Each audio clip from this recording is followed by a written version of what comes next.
The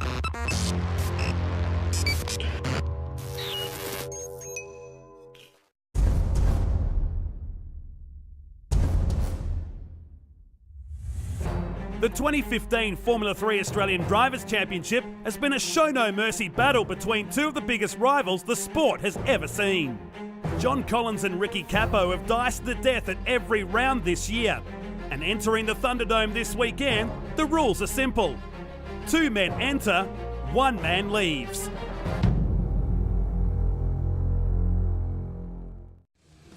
So Formula 3 rolling out onto the track for race number 3 of this weekend's round the championship at Wakefield Park. But Krause, you're going to check out highlights of race number 2 because there's been plenty to talk about this weekend. In race 1, when John Collins and Ricky Capo, as you can see, top of the championship order, came together controversially a few laps from home in the final corner. The national class sizzled and decided, and Luke Spalding unfortunately not running this weekend.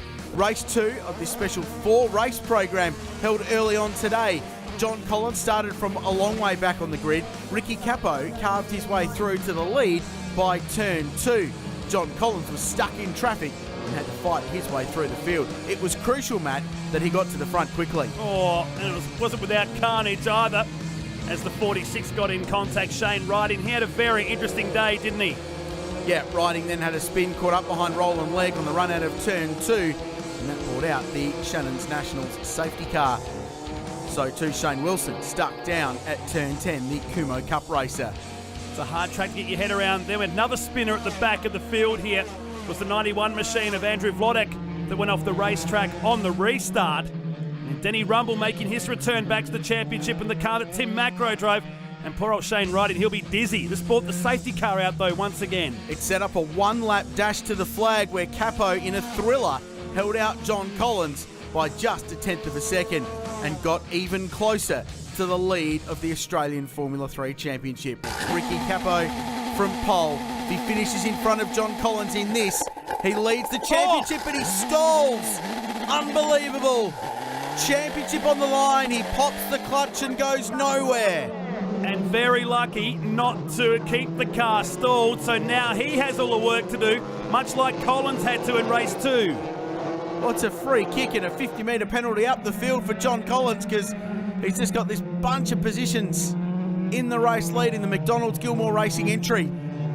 We should mention there's still 1 race to go. Special 4-race format this weekend at Wakefield Park for the first time in Australian Formula 3 history. Collins and Legg first and second. Capo's third, but he's quite a way behind. Now we're going to challenge for the lead happening at the final turn. Brake lock up there from the 14 of Trent Shervington, who's third in the championship. He's been the quiet achiever this year. His first full season of anything remotely achieving national level car racing.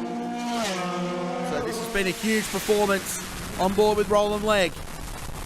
The youngster from Mackay won't like these cool, breezy conditions, being from North Queensland, but he's doing a good job to follow in the dirty air of that Macca's Gilmore Racing car in front. This is a big turnaround for John Collins. He desperately needs this result.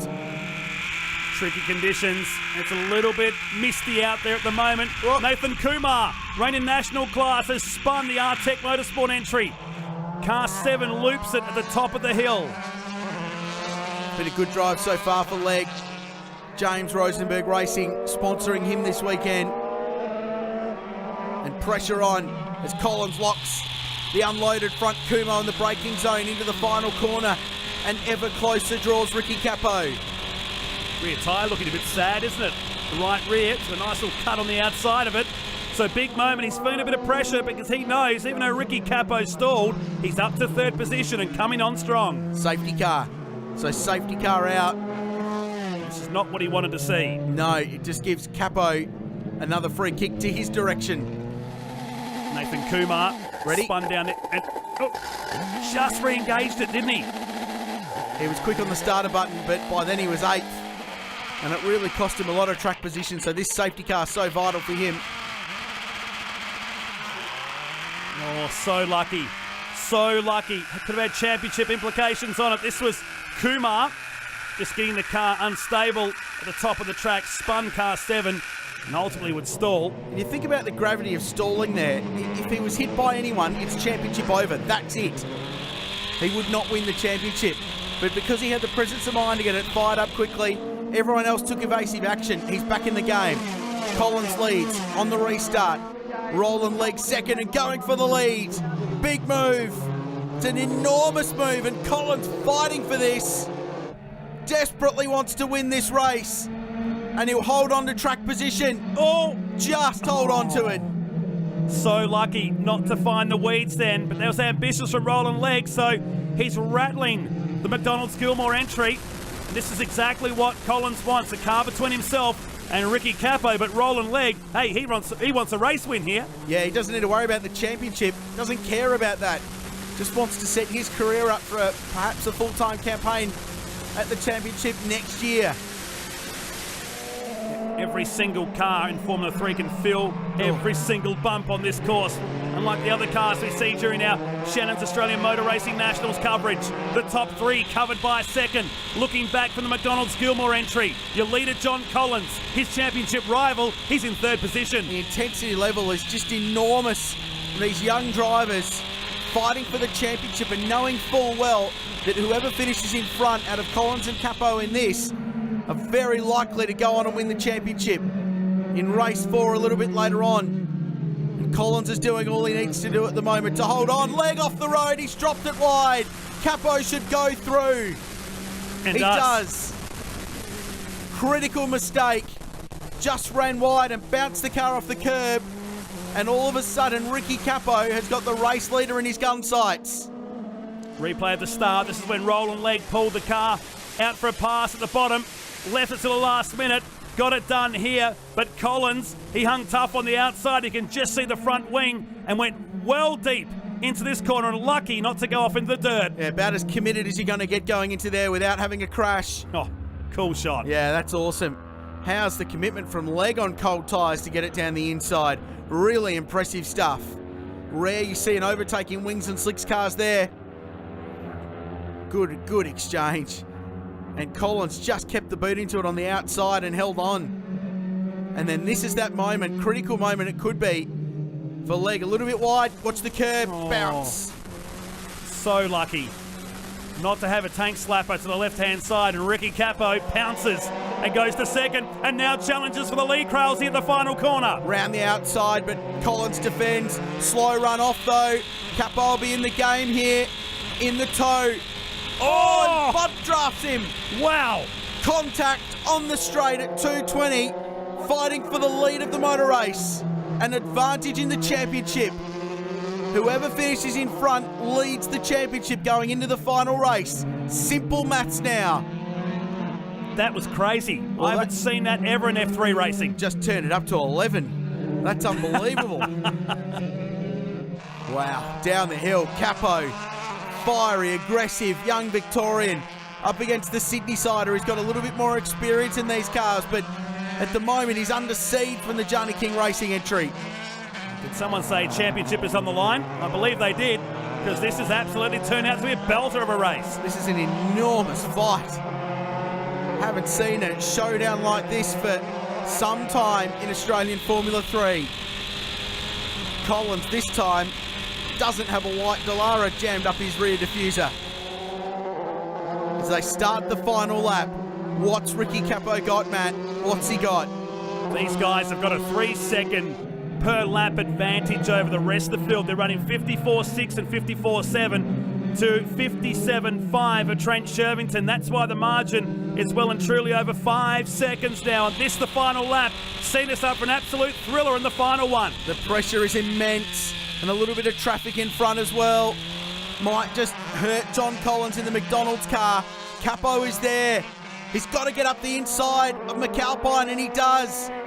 Collins defends. Can Capo commit and send it? You bet. Right round the outside. There's contact. An unbelievable race on the line. Capo draws in front, and he's going to win a thriller. Oh! And I tell you, it's 200ths of a second at the finish line. And Ricky Capo pickpockets a win.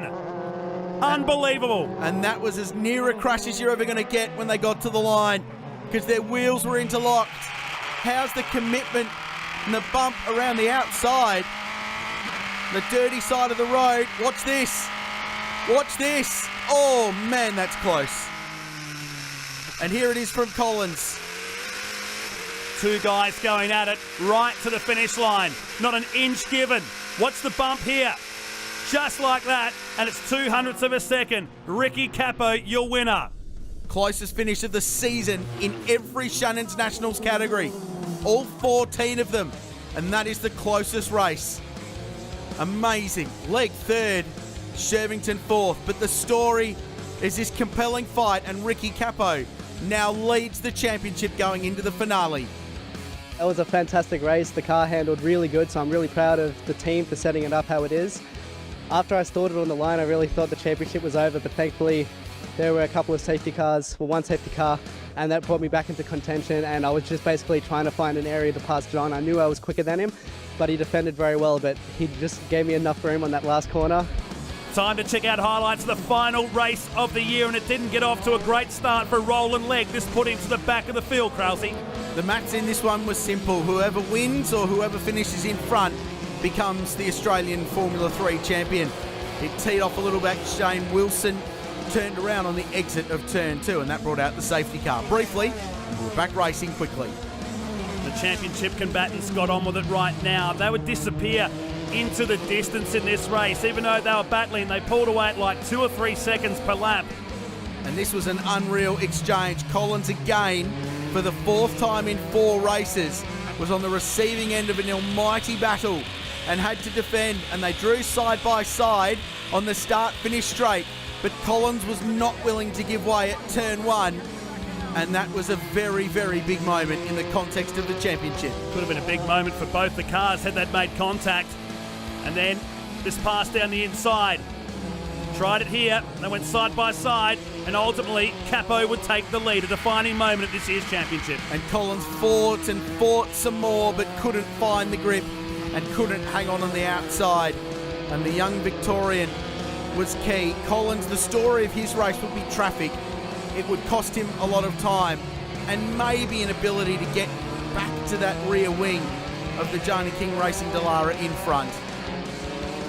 Big story here was the amount of traffic. This is Andrew Vlodek that was holding up, I should say, our race leader.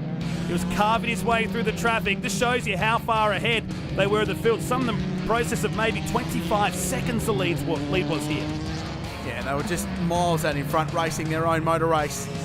It was an awesome drive by young Ricky Capo, who by winning the race also clinched the Australian Formula 3 Championship. And it doesn't go any more down to the wire than that. I can't believe it. I always give my 100%, but I was a little nervous. I wasn't sure if I could pull it off, but the car was amazing this whole weekend. So I need to thank my team, my father Frank, and Richard and Chris for setting up the car. Like I said, it was an absolute pleasure to drive, especially at this track. It was just, I loved it. It was great. Battling with John, not only this race, but the whole season has been an absolute pleasure. I've learned so much about driving, and I've become physically stronger, mentally stronger, and I really owe a lot of that to him because he really motivated me to win this championship, so thank you to him. It's a bitter pill to swallow when essentially you lose the championship by the amount of points you lost by getting taken out. But in the end, we've got to be proud of what we've achieved this year. Everyone at McDonald's Gilmore Racing, it's just been a phenomenal year. 10 race wins,